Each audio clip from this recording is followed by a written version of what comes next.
Hello and welcome to Beautiful Feet podcast. My name is Pete. And my name is Karen. And we're really thrilled again to have Glen with us. This is your third time with us, Glen. We so enjoyed chatting to you the last few times. We've got you back on again. And yeah, we're so grateful for your time. How are you doing? I'm doing all right. Usually I get invited on once and then never again. So I don't know why you had me back. But there you go. Thank you. So we've chatted in the last few episodes a bit about your story in the first episode. Again, listen back if you've not heard that. And then the last episode, you gave us a bit more kind of practical tips around evangelism and what it means to share your faith. But today we want to, I guess, focus on something slightly different. You are a full-time evangelist. You speak at churches, you speak at universities. I know you've done some kind of debating of high-profile atheists. There's some great videos on YouTube under Speak Life of Glen, which are well worth checking out. But there's a book that you wrote called The Air We Breathe, which is a fantastic book. And the tagline is How We All Came to Believe in Freedom, Kindness, Progress, and Equality. And I think we feel it'd be really helpful. This message of this book could be really helpful for many of our listeners who are at school, who are at sixth form, who are at college, who are really passionate, and their friends are really passionate about these things often: equality, progress, justice, kindness, freedom. But we also get students, Glen, emailing in or chatting to us at events or things that we run, just sharing some of the pushback they get for being Christians. And sometimes it's because their friends, their peers, maybe their lecturers, see Christianity as restrictive. They see it as oppressive. They see it maybe even as damaging. And a lot of students describe this sense of like, oh, I feel that people are judging me for my Christianity. So I guess this book we felt would be really helpful and just exploring that as we think and try and support students in facing some of that pushback, some of that sense that they feel. Glen, what is the book all about? What's the message at the heart of it? I call it The Air We Breathe because you don't normally notice the air that's around you. You don't normally notice that you're breathing, although now that I've mentioned you're breathing, you're probably now aware of your breathing, but normally we're not aware of our breathing. And I remember growing up in Australia, then came to the UK when I was a teenager, and then every time I now go back to Australia, the sweet air always, like, I notice the sweet air very much because there are so many eucalyptus trees and they're just mentholating the air like a cough syrup on the breeze. It's very, very sweet, but I never noticed it when that was the air that I breathe. Because when you're in an atmosphere, you take certain things for granted. And what I'm saying in the book is that in the West, certain moral values are the air that we breathe. And we happen to believe in, I go through 7 in the book. I go through equality, compassion, consent, enlightenment, science, freedom, progress. And I say that just like air, we don't notice these things normally. And we don't notice how dependent we are on these things. We just take it for granted that, for instance, on equality, every single member of the human family is the equal of every other member of the human family, right? And if you believe that, you're a good person. And if you don't believe that, you're a Nazi. Yeah. And it's the worst thing in the world. Or on the issue of compassion, we think that a society should be judged by the way it treats its weakest members, and that we should look out for the marginalized and the weak and give them a leg up. Yeah. We believe in compassion. And again, if you don't believe in that, you're a fascist. You're a bigot. You're a terrible thing. Yeah. And I go through the book and I just kind of say, look, all these values that we believe in are very passionately believed in by everybody that you ever meet, right? If you're a Westerner, and yet these values are not natural to the human animal. They are not universal in human civilizations, and they are not obvious. You can't actually run a kind of a philosophical argument and just like really neatly say conclusion. Therefore, you should always protect the weak. Why should you always protect the weak? No, but we believe in these things. And the reason why we believe in all these things, I say in the book, is because of Jesus and his revolution. And the Jesus revolution is, in other words, Christianity, right? And it's Jesus who has come into a world that did not believe in compassion or equality or all these things. And especially through the cross, he kind of upends all those things. And in a world that was totally into dominance and hierarchy and power, Jesus kind of descends to the bottom of the hierarchy. And on the cross, he dies the slave's death as this cursed thing.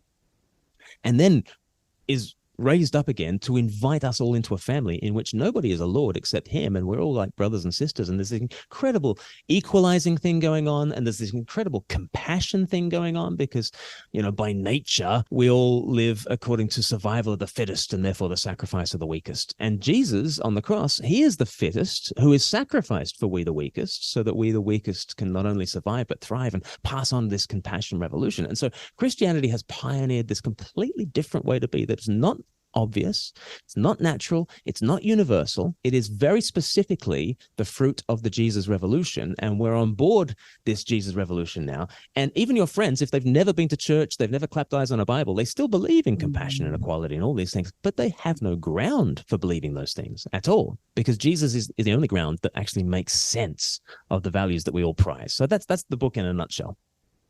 Amazing. Yeah. And you mentioned there Jesus revolution a few times, and that's a phrase you use in the book. Why was it a revolution? Because obviously, and there's a chapter in the book where you talk about what the world was like, an ancient Roman world was like. And so why was Christianity so revolutionary? Maybe paint a bit of a picture for us of what it was like for people living in that ancient Roman world compared with now, and why Christianity was therefore revolutionary. Well, think about the foot of the cross, right? You've got a centurion there who's shoving a spear up into Jesus' side. And an ancient person, certainly an ancient Roman, would want to identify with the centurion. We want to identify with this guy who is having a much better day than Jesus is, and who is enforcing dominance, enforcing hierarchy, enforcing Roman might. And they are punishing a troublemaker who is trying to disturb the order of the empire. And I think an ancient person would look at that and say, absolutely, the centurion is right. And it is right to crush troublemakers and rebels that are disturbing the order of this carefully preserved hierarchy. And an ancient person would absolutely side with the centurion. Those same people who would go to the gladiatorial games and just see blood sports for fun. This ancient person, you know, the Roman Empire had about 30% of its population was slaves, right? And this incredibly incredibly cruel society, but they wouldn't so much think of themselves as cruel because they didn't think that you needed to be compassionate. Why ought you to be kind? Nature is not kind. Why should we be kind? And so it's into that cruel world that Jesus comes as a human sacrifice and spreads his arms to the world and bleeds for them. And apparently he is Lord. And so you've got to suddenly rethink your entire conception of what greatness looks like. Apparently greatness looks like service and sacrifice and stooping and humility and love. Really? Because for an ancient person, greatness means dominance and power and getting on top and making other people bend to your will. That's what greatness is. And so it's an utter revolution in values. The historian Tom Holland, not the Spider-Man Tom Holland. Important clarification. The cool Tom Holland. Historian Tom Holland said that Christianity is the most disruptive, the most influential, and the most enduring revolution in human history. And I think he's absolutely right. I mean, it can be tough living as a believer now, but what kind of challenges were believers facing back in the day? We're talking about well, the early church, so for the first 3 centuries, the church, very far from having any kind of state backing, was at times like heavily persecuted by the Romans. In the middle of the 1st century and at the very beginning of the 4th century, the church went through incredible periods of persecution. You know, Nero would use Christians as torches for his parties, and so you know, Christians would be impaled on spikes and covered in pitch and set alight for the entertainment of Nero's guests. And you know, that's tricky. Well, like however tough you're doing it as a Christian in your school, you're not under Nero. And I guess the big question then comes: well, how on earth did Christianity survive, and not only survive but thrive, and come to the point where by the year 312 AD, Constantine is kind of, a lot of people kind of try to figure out why Emperor Constantine converted to Christianity. Was it a genuine conversion to Christianity, or was he just a wise politician who saw, you know, Christianity is winning and he backed a winning horse? But by the time he converts to Christianity, this emperor in 312, there was about 10% of the population were Christian, and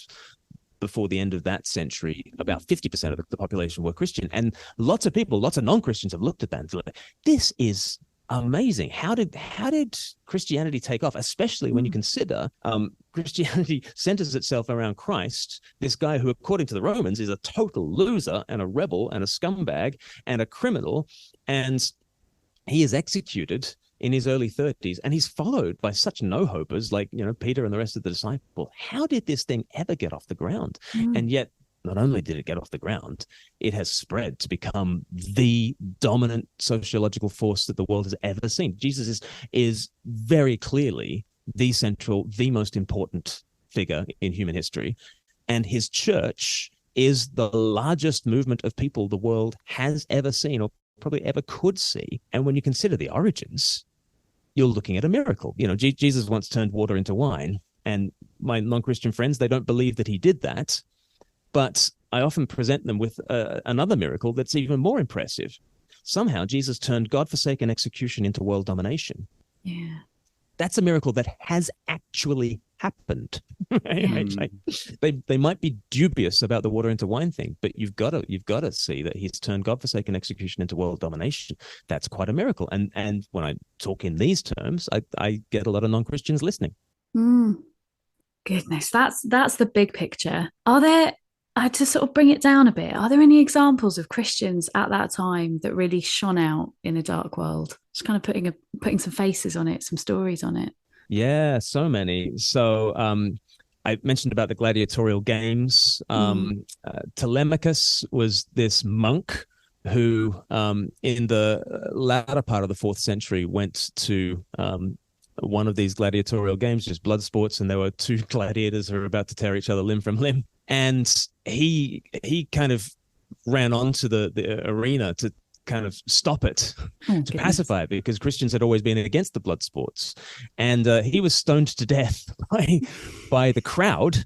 I'm sorry for laughing. It's probably too soon to laugh. But he was stoned to death, but then news of his death reached the ears of the emperor, and he decided enough was enough, and he actually banned blood sports. And so you got this sort of combination of the preaching and the witness of Christians who are standing against the tide of popular opinion. Yeah. And then through legislation, ending the blood sports, which was a wonderful thing. I think everybody can agree. Or you think of like Macrina, who again in the same century was a woman who toured the rubbish dumps looking for children, because what the Romans did with children that they didn't want was they would expose them, is what they spoke of. Expose them to the elements so that they died. And every disabled child was exposed. Many children's children were exposed.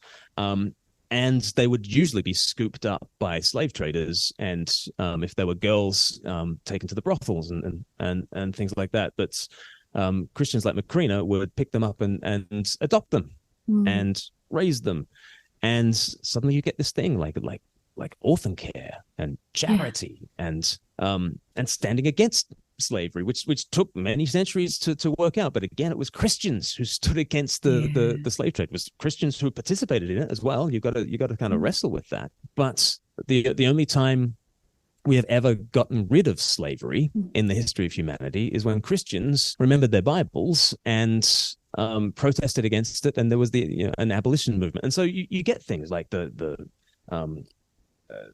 banning of the blood sports. You get things like the establishment of orphanages and the outlawing of infanticide, killing children, and you get the abolition of the slave trade. You get all these things, and these are the fruits of Christians taking their Christian beliefs seriously and having that overflow into the world. And so Christianity has been good for the world, and I hope to give people a sense of that as they read. Yeah, it's so inspiring listening to that. But I'm just thinking that sort of in my little part of the UK, those kind of things are not happening. So it's wonderfully inspirational, but not necessarily relatable to me. So how can I learn from these kind of stories and this big picture of how Christianity spread? What can I learn? What can I do? I think I mentioned in a previous episode that I did with you guys about my neighbor coming to Christ, and here's just a really granular example, bringing it right down. So my friend was just scrolling through Facebook, and he came across this video, and it's one of these videos that goes viral every now and again. American high school, and there was a profoundly autistic child who was the water carrier, the water boy for the basketball team, and he never got to play on the court, but he was a team player and a servant. But in the final game of the season, the coach brings on this kid who never got to play before, and it's this beautiful thing because he's given the ball in the last couple of minutes and he shoots and he misses. But then, like, the opposition rebounds the ball and then, like, hands him the ball. Right? And then he shoots again and he misses. But then the opposition can hand him the ball back and he shoots a third time and he scores. And the cheer in that gymnasium is louder than anything that had been heard all season. And the kid ends up, being carried out, on people's shoulders. And it's just this most exultant movement. And my friend, my neighbor, handed me the phone and he said, "What do you make of that?" And I said, "Oh, it's beautiful. That's compassion, isn't it?" Because, and I basically did a version of my chapter on compassion from the book, and just to say, look, in nature, it's always the tough kid and the sporty kid that wins and we celebrate. But here, it's the kid who wouldn't have ordinarily, been given a run in the game, who actually, is served and lifted up, and he is celebrated in ways that even the fittest kid on the court isn't. Why do we love that? That's compassion. This is what Jesus has done for us. And I did a thing like I've done with you, that because of the cross, Jesus comes down to the weak and the poor and the marginalized, the despised, and loves them and lifts them up. And the reason why we love that is kind of because of Jesus. And then he's like, my auntie was a Christian, and he started talking about that, and we got into this long conversation about Jesus. And a couple of weeks later, he eventually comes to church after I've been inviting him for weeks and weeks. And he's now a Christian today. But it's about noticing the air that we breathe, noticing that, okay, compassion is really important. Why is it important? Equality is really important. Why is it important? Progress. We all believe in progress. Why do we believe in progress? Just noticing stuff and pulling at those threads, because at the other end of those threads is Jesus. That's really powerful. A really kind of practical way that people can use what's around them, what they see around them, the good in one sense that they see around them, and say that points actually to Jesus. That's really powerful. I guess some people will look back on history, and maybe some of our listeners have had friends say stuff like to them and say, well, Christianity has caused so many wars, has caused so much damage, that it hasn't helped in progress and equality. Actually, it's done a load of damage. How can we respond to that? Because we don't want to pretend that Christianity has always got it right, because it hasn't, has it? No. And you go into that in your book. But how can we respond to that kind of question, that kind of, I guess, accusation that can feel very undermining in that moment when feel that sense of wanting to defend Christ and Christianity? Yeah. Well, people can go to the book and see, I deal with some of the more popular objections that people bring. They talk about the Crusades, they talk about the Inquisition, they talk about Galileo, they talk about slavery, and I deal with lots of those sorts of issues. But in every case, I do three things. I try to do three things. One is bust the myths. Two is own what's crooked. And three is insist on the straight line. And I'll explain what I mean. So bust the myths, because when your friend sort of says something about, Galileo was burnt at the stake for his scientific views or something like that, you've got to bust the myths, because that is not what happened. He wasn't burnt at the stake, and there's a history there that is quite illuminating. And so there are all sorts of myths that you need to bust all the time when people make accusations about the church, because a lot of unfair things are said. But then secondly, own what is crooked. And when I talk about crooked, I'm using a line from C.S. Lewis. So the author of the Narnia books, he said, if you never had a straight line, if there was never such a thing as a straight line, then you could never call a line crooked either. Because what is a crooked line if there's no such thing as a straight line? If there's no such thing as a straight line, lines are just lines. And you would never think to call a line crooked. In the same way, when you look at a world that has gone wrong, well, you're judging that against the straight line of what is right, okay? And so when people like say about the Crusades, like, Christians in the name of Christ went and killed their enemies. At that point, they are saying it's crooked, and Christians should own what is crooked and say, yeah, that's wrong. We should, like, in the name of Christ, you shouldn't kill your enemies because Christ died for his enemies. He didn't kill his enemies. And so that is crooked. That is absolutely crooked. And we can just absolutely say sorry for all these examples in which Christians have not gotten it right. And it's very powerful and it's very important to own what's crooked and say that is crooked. Having owned that, you then insist on the straight line, which is the third point, because that is only crooked if you think that you should love your enemy, right? Like, if you talk about the Crusades, which is, you know, when Christians went and tried to, you know, take Jerusalem back from the Muslim invaders, well, the Muslims had occupied Jerusalem for the last 450 years, right? The Muslims never had a problem with that kind of conquest ever, right? Because they have a very different understanding of what you do with power, a very different understanding. If you take the behavior of the Crusaders, that is, and you transpose it into an Islamic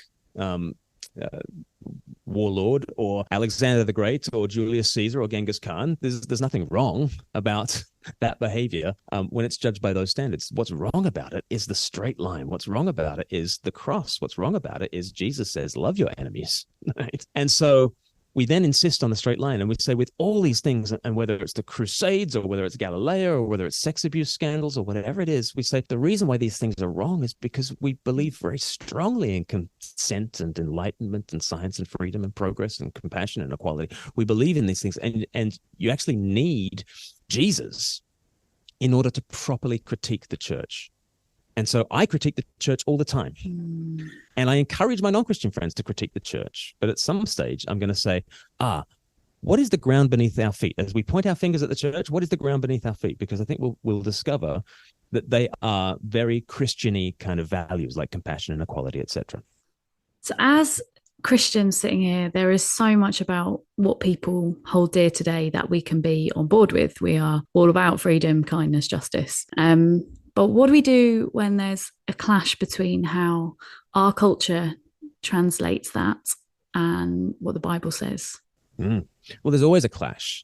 There's a clash within the culture about what it means to be compassionate and equal. Yeah.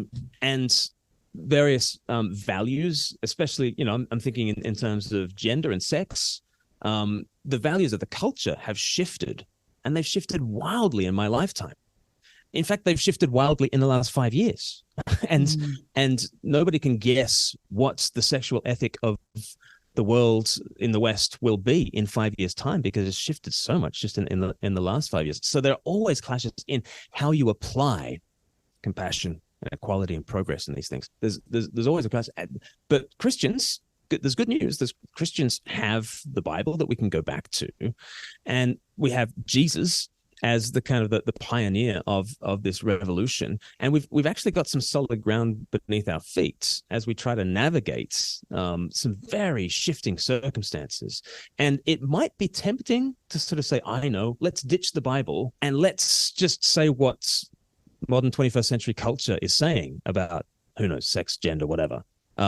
But that, to me, sounds like the least sensible option, because that's going to change in the next 6 months, right? And even the view, even if you jump ship and say, okay, I'm going to leave all these Christian foundations behind and just, you know, throw my lot in with what the world thinks, will change, and will change so rapidly. Even as the most progressive modern person in the world, you will be called a bigot within 5 seconds flat for holding a view that everybody else held just 6 months ago. And so everything's shifting, and everything needs rethinking, and everything absolutely needs some serious consideration. And me as a Christian, I've had to change my views on all sorts of stuff, but I changed my views on all these things by continually going back to the scriptures, continually going back to Jesus, and seeing how the Jesus revolution actually healthily and fruitfully works itself out in life, as opposed to what often happens in the world is that we've detached ourselves from Jesus, we've detached ourselves from the church, we've detached ourselves from scripture, and now these abstract values like compassion and equality are just running amok in the world, and we don't really know how to ground them. We don't know how they relate to one another. We don't know how they relate to their origins in Jesus. And if you ask me, that would not be a sensible thing to do, to jump ship and get caught up in that maelstrom.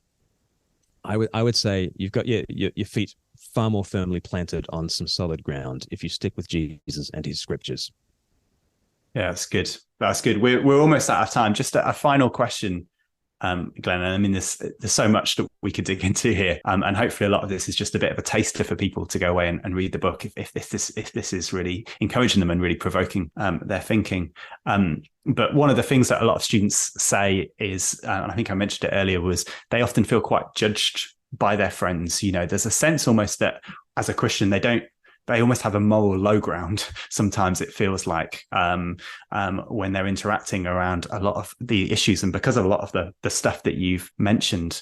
And I know when I was reading your book, I was listening to this thinking, this is really helpful. But I don't, in that moment when someone's coming against you and saying Christianity is this, that, or the other, or is pointing the finger, or the accusation of being bigoted or prejudiced or narrow-minded or whatever it is, just really practically, how can young people listening to this deal with that, where they come across that amongst their friends, where that accusation is made and where they're thinking, I'm not sure I can grab a hold of all this wisdom and just regurgitate it on the spot? What are some practical, simple things they can do when they feel that attack, when they feel that accusation? One thing you can do is expect it, anticipate it. You will be thought of, at times, you'll be thought of as hateful and bigoted. You will be. But you know what? Even J.K. Rowling is thought of as hateful and bigoted. And to simply ditch your Christianity and try to be a good person according to the shifting values of our modern times, you will absolutely come a cropper, whether you're a Christian or not. Right? Yeah. Whether you're a Christian or not, you'll be called hateful and bigoted, actually. So rejoice. It's like, you would only get a very short-term gain if you ditched Jesus. If you're trying to dodge the bigot bullet, and you ditch Jesus in order to dodge the bigot bullet, it's not going to work.